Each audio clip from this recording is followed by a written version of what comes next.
अस्सलामु अलैकुम वरहमतुल्लाहि वबरकातुह।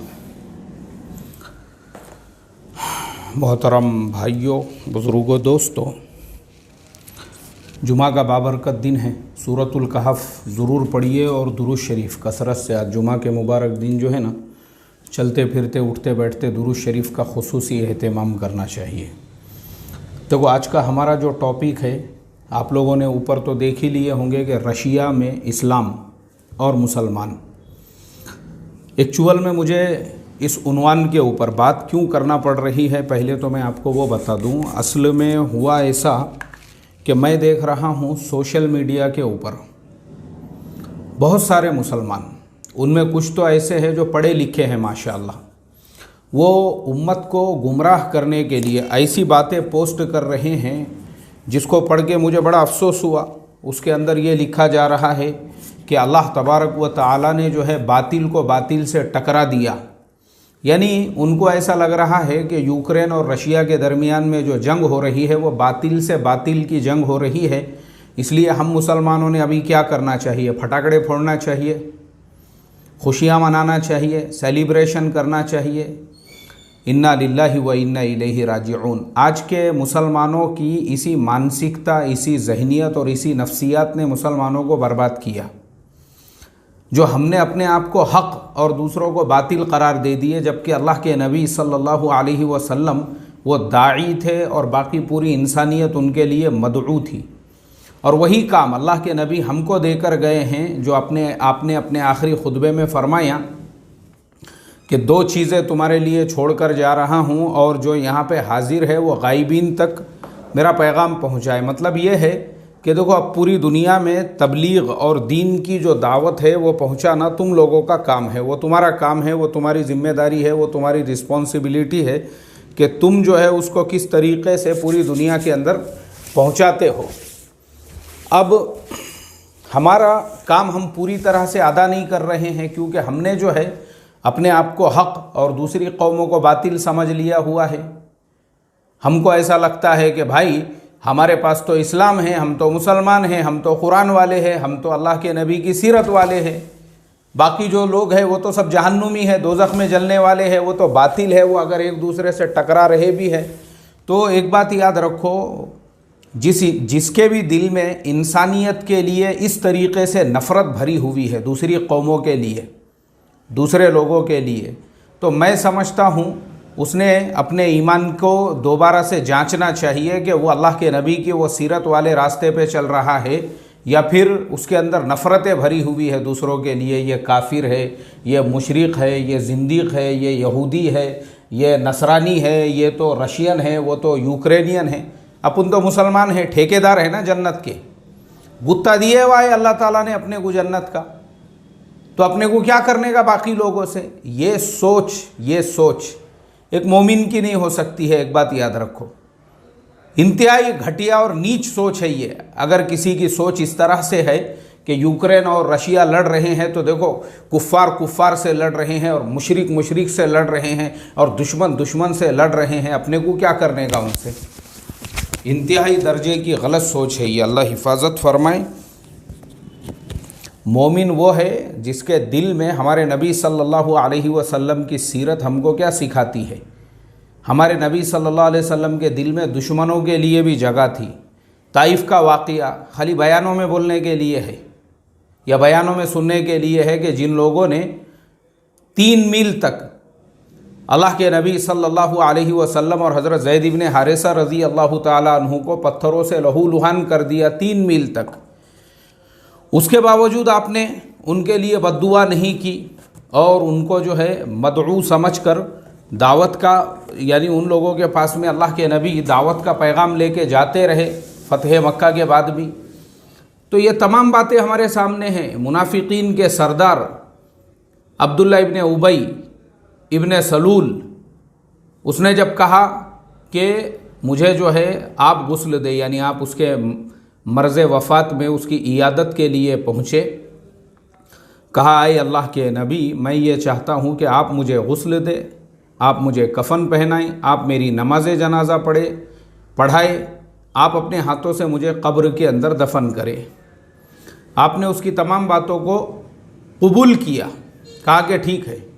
और जब वो उसकी वफ़ात हो गई तो हज़रत उमर फ़ारूक रज़ी अल्लाह ताला अन्हु नाराज़ हुए। फिर भी अल्लाह के नबी सल्लल्लाहु अलैहि वसल्लम ने उसको गुस्ल दिया, कफ़न पहनाया, अपने हाथों से उसकी नमाज जनाजा पढ़ाई और उसके बाद उसको कब्र के अंदर दफन कर दिया। अब आप सोचो, नबी, वक्त के नबी जिसकी नमाज जनाजा पढ़ा रहे हो और जिसके लिए दुआ कर रहे हो, अल्लाहुम्मा अग़फ़िर ली हय्यिना व मय्यितिना व शाहिदिना व गाइबिना व सगीरिना व कबीरिना व ज़करिना व उन्सा, जिसके लिए मग़फ़िरत की दुआ कर रहे हो, आप मुझे बताइए वो इंसान, उसकी तो मग़फ़िरत होना ही होना है। हज़रत उमर फ़ारूक रज़ी अल्लाह ताला अन्हु नाराज़ हो गए और फिर अल्लाह ताला ने कुरान में आयत नाजिल फरमाई, इस्तग़फ़िर लहुम औला तस्तग़फ़िर लहुम इन तस्तग़फ़िर लहुम सबईन मर्रतन फ़लन यग़फ़िर अल्लाहु लहुम। ऐ मोहम्मद सल्लल्लाहु अलैहि वसल्लम, आप चाहे उसके लिए मग़फ़िरत की दुआ करो मत करो या 70 मरतबा भी करो, अल्लाह ताला उसकी मग़फ़िरत करने वाले नहीं हैं। हज़रत उमर फ़ारूक रज़ी अल्लाह ताला अन्हु दोबारा आए, कहा, ऐ अल्लाह के नबी, मैंने आपको कहा था ना, देखिए वही बात अल्लाह ताला ने कुरान में फ़रमाई है कि अगर आप 70 मरतबा भी उसके लिए मग़फ़िरत की दुआ करेंगे तो भी अल्लाह उसकी मग़फ़िरत करने वाले नहीं हैं। अब दिल देखो, दिल ऐसे ही कुरान में वमा अरसलनाका इल्ला रहमतल लिल आलमीन, पूरे आलमीन के लिए रहमत नहीं कहा गया है हमारे नबी सल्लल्लाहु अलैहि वसल्लम को। दिल और कलेजा देखो हमारे नबी का, दिल देखो, दिल। फरमाया उमर, अल्लाह ताला ने 70 मरतबा की क़ैद लगाई है, ये मेरा उम्मती है, मैं इसके लिए 71 मरतबा मग़फ़िरत की दुआ करूँगा। सुभान अल्लाह। इसीलिए शायर ने कहा है कि कौन अपनाते हैं और कौन दगा देते हैं, हम तो दीवाने हैं, भुला देते हैं, हमने सीखा ही नहीं बैर किसी से रखना, हम तो दुश्मन को भी जीने की दुआ देते हैं। सुभान अल्लाह। ये शेर हमारे उस्ताद मोहतरम मौलाना अब्दुल गफ़ूर साहब थे, नक्शबंदी, जो जामिया हुसैनिया रांदेर में पढ़ाते थे। ये शेर मैंने उनसे सुना था तो मुझे बड़ा दिल को लगा, और ये उन्होंने अल्लाह के नबी की शान में ही कहा था एक बड़े जलसे के अंदर। तो बहरहाल ये हमारे नबी सल्लल्लाहु अलैहि वसल्लम की शान थी। आपका दिल, आपका कलेजा ऐसा समंदर की तरह से था। तालाब तो बरसात में हो जाते हैं कम ज़र्फ़ और बाहर कभी आपे से समंदर नहीं होता। यह है समंदर की शान। ये ऐसा दिल था हमारे नबी का। तो हम मुसलमान हैं भाई, ये मुशरिक है, ये काफिर है, ये यहूदी है, ये नसरानी है, ये यूक्रेन है, वो रशिया है, क्या करने का अपने को? ये एक मुसलमान की मानसिकता और एक मुसलमान की नफ्सियात नहीं हो सकती है। मुसलमान वो होता है, मोमिन वो होता है जिसके दिल में पूरी इंसानियत के लिए हमदर्दी होती है, पूरी इंसानियत का दर्द उसके दिल के अंदर होता है कि खंजर चले किसी पे तड़पते हैं हम अमीर और सारे जहां का दर्द हमारे जिगर में है। ये होता है मोमिन। अब हम आते हैं हमारे मुद्दे पर और टॉपिक पर कि रशिया और यूक्रेन में मुसलमान कितने हैं। ये जो है ना, ये अपने इंडिया में मुझे बड़ा गुस्सा आता है इस बात पे, चबूतरों पे बैठकर और कभी अपने महल्ले से, गली से, अपने खुराड़े से बाहर निकले नहीं, मालूम ही नहीं है कुछ, चुप अपना बड़ी बड़ी बातें मारने का, खाली ढेंगे मारने का सोशल मीडिया पे बैठे बैठे। तो मैं आपको बता देता हूँ, अभी रशिया वो मुल्क है जहाँ पर पूरे यूरोप में यूरोप कितना बड़ा है, पूरे यूरोप के अंदर जितने भी मुल्क है, सारे मुल्कों में सबसे बड़ी मुसलमानों की आबादी रशिया में है।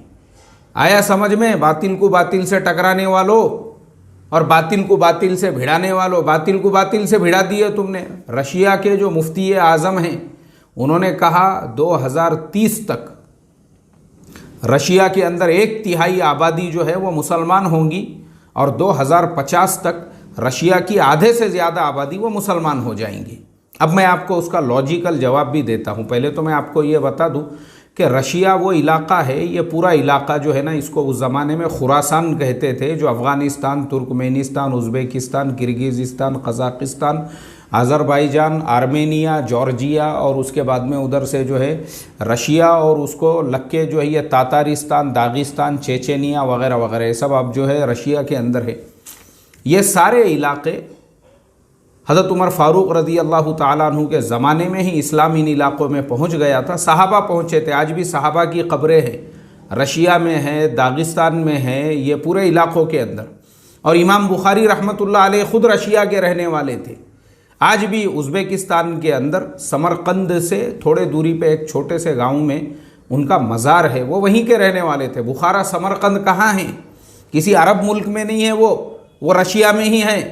जो अभी रशिया से उज़्बेकिस्तान वगैरह ये जो आज़ाद हुए, उज़्बेकिस्तान के अंदर है वो।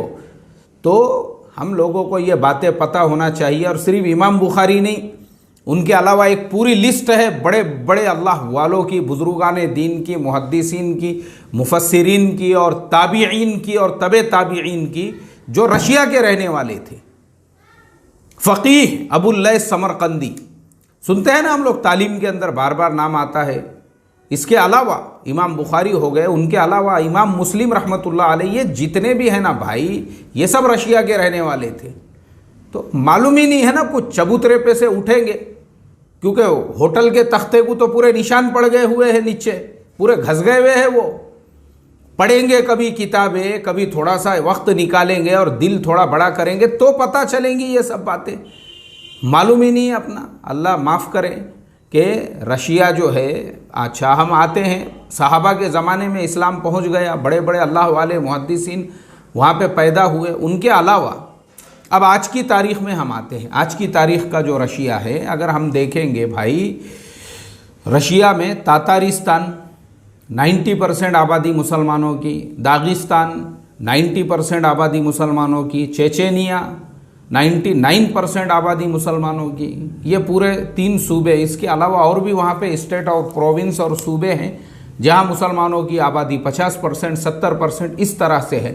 रशिया की टोटल आबादी है 14 करोड़, उसमें से 2 करोड़ आबादी है मुसलमानों की। अब आप खुद परसेंटेज निकालो, वो 2 करोड़ के अंदर परसेंटेज कितना होता है, 14 में से 2 निकाले तो ये तो वो है जो वहाँ के ओरिजिनल है। उसके अलावा वहाँ पे जो काम करने के लिए गए हुए मुसलमान हैं, बांग्लादेशी लाखों है वहाँ पे, पाकिस्तानी लाखों है वहाँ पे, भारत से गए हुए लाखों है वहाँ पे, तुर्किश जो है मुसलमान, अफ़गानिस्तान वाले तो मैं समझता हूँ लाखों की तादाद में है वहाँ पे।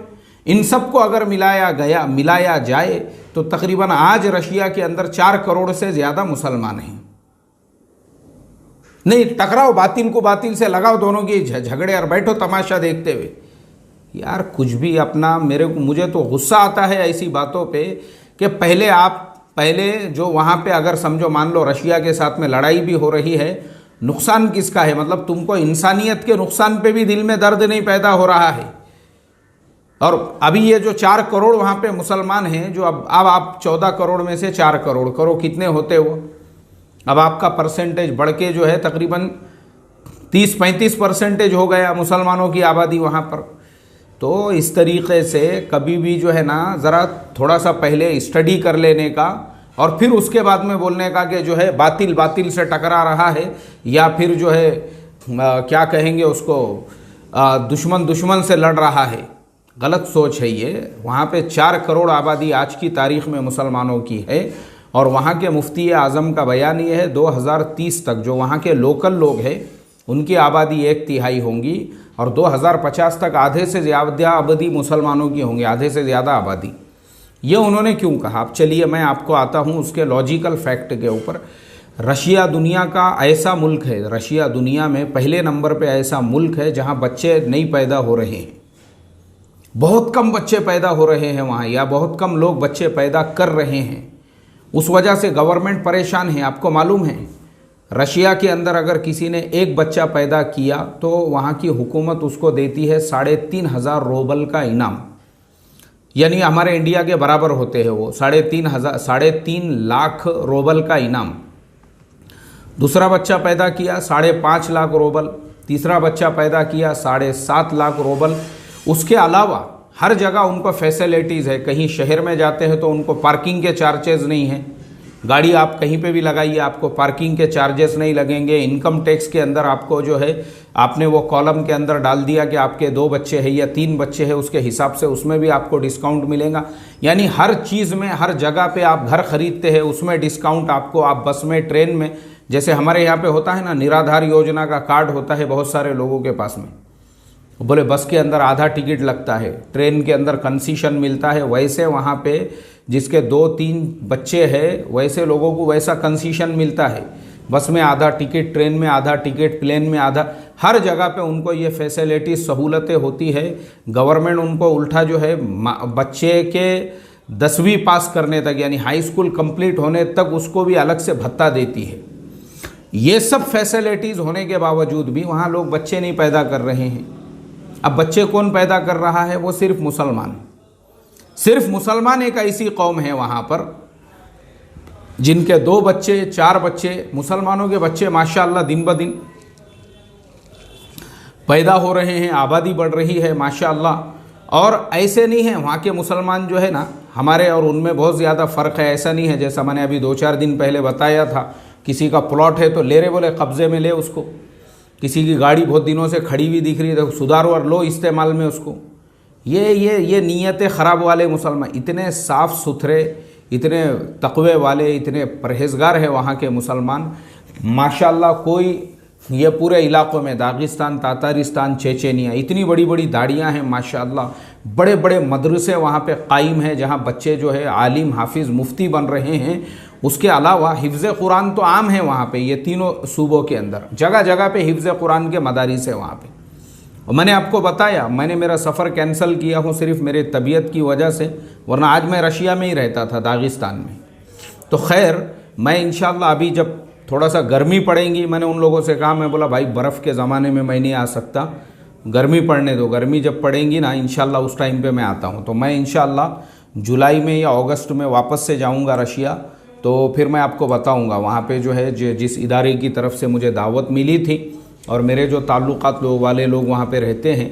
बहरहाल तो बताने का मकसद सिर्फ इतना है, वहाँ पे भी इतने बड़े बड़े मदारिस है माशाअल्लाह, वहाँ पे भी दीनी तालीम है, वहाँ पे भी ये सारी चीज़ें हैं। अब हम आते हैं यूक्रेन में। रशिया का तो मैंने आपको बता दिया, अब आपको समझ में आ गया होगा कितनी बड़ी आबादी है। और अच्छा एक बात, मैंने साथ में ये जो मस्जिदें जोड़ा हूँ, आपको 3 मस्जिदें नज़र आ रही है, ये किसी सऊदी अरब की मस्जिदें नहीं हैं, ये दुबई की, यूएई की मस्जिदें नहीं हैं, ये तीनों मस्जिदें रशिया की हैं, याद रखो आप। अब आते हैं हम यूक्रेन के ऊपर। यूक्रेन वो मुल्क है जहाँ की 2% आबादी मुसलमान है। 2% आबादी यूक्रेन की भी, यूक्रेन की आबादी है 4 करोड़, 2% वहाँ की आबादी है मुसलमान। अच्छा 2% मुसलमान आबादी है, उसके अलावा यूक्रेन के अंदर जगह जगह पे मेडिकल कॉलेजेस है। यूक्रेन में दुनिया में सबसे सस्ता MBBS यूक्रेन में ही होता है। हमारे इंडिया के कम से कम वहाँ पे हज़ारों स्टूडेंट्स है, उसके अलावा दुनिया भर के स्टूडेंट्स है। अब दुनिया भर से जो स्टूडेंट्स वहाँ पे आते हैं और जो होटल वाले, रेस्टोरेंट वाले, काम करने वाले जो वहाँ पे मुसलमान हैं, उनका अगर टोटल सबको गिना जाए तो वहाँ पे भी 5% से ज़्यादा आबादी हो जाती है मुसलमानों की। तो क्या वो मुल्क में मुसलमान नहीं है? यार कुछ भी अपना बातें करने का अल्लाह हिफाजत फरमाए। दिल बड़े करो यार, दिल बड़े करो। ये दिल जो है ना, अपने दिल बड़े करो, अपने दिल के अंदर सबके लिए जगह रखो। हम दाई है, दाई वो होता है जिसके दिल में सबके लिए जगह होती है, तो जाके वो दावत का काम कर सकता है। अल्लाह हम तमाम को फ़हम और समझ अता फरमाए। इसलिए आखिरी में इतना ही कहूँगा, व्हाट्सअप और सोशल मीडिया यूनिवर्सिटी से बाहर निकलो और पर्सनली जो है स्टडी करो, मुताला करो, तो तुम्हारा दिमाग खुलेगा ज़रा और पता चलेगा कि दुनिया के हालात कैसे हैं और दुनिया में किस मुल्क के अंदर कैसे लोग और कितनी मुसलमानों की आबादियाँ किन किन मुल्कों के अंदर है और कैसे वहाँ के मुसलमानों के हालात है।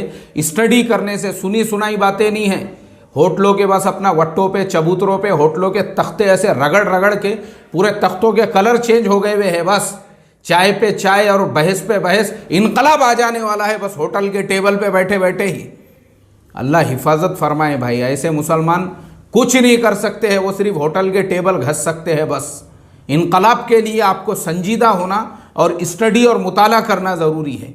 अल्लाह हम तमाम को फ़हम और बसीरत अता फरमाए और मुताला स्टडी करके जो है अपने आप को थोड़ा ब्रॉड माइंडेड बनाने वाला, और अल्लाह के नबी ने जो काम हमको देकर गया है कि हम दाई और दुनिया की बाकी कौमें मदऊ है, अल्लाह हमारे अंदर दाईयाना मिजाज पैदा फरमाए। अस्सलामु अलैकुम व रहमतुल्लाहि व बरकातुहू।